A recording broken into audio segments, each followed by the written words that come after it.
Hello foodies, welcome back to my channel Chandu's and square. ఎప్పుడు ఒకేలాగా పాయసం చేసి బోర్ కొడుతుందా? అయితే ఈ కోకోనట్ ఆర్ ఇళనీర్ పాయసం మీకోసమే. ఒక్కసారి మీరు ఈ పాయసంని ట్రై చేస్తే ఇంకా వేరే ఏం పాయసంని ట్రై చేయరు. అంత బాగుంటుంది, చేయడం కూడా అంతే ఈజీ.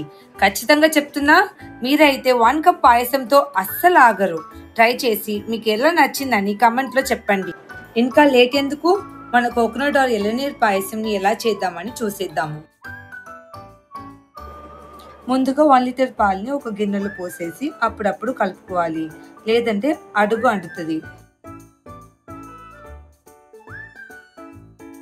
పాలు ఇట్లా 2/4 కప్ అయిన తర్వాత దాంట్లో 1/2 కప్ షుగర్ వేసి బాగా కలుపుకోవాలి.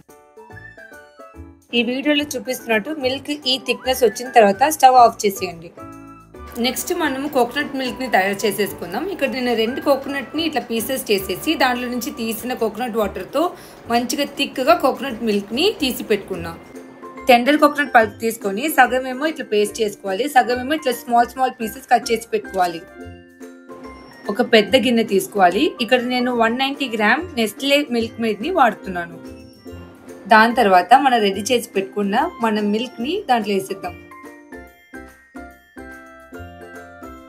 మనం రెడీ చేసి పెట్టుకున్న థిక్ కోకోనట్ మిల్క్ని దాంట్లో పోసేద్దాం. మంచి ఫ్లేవర్ కోసం ఇక్కడ మనం ఇలాచీ పౌడర్ని వాడుతున్నాం.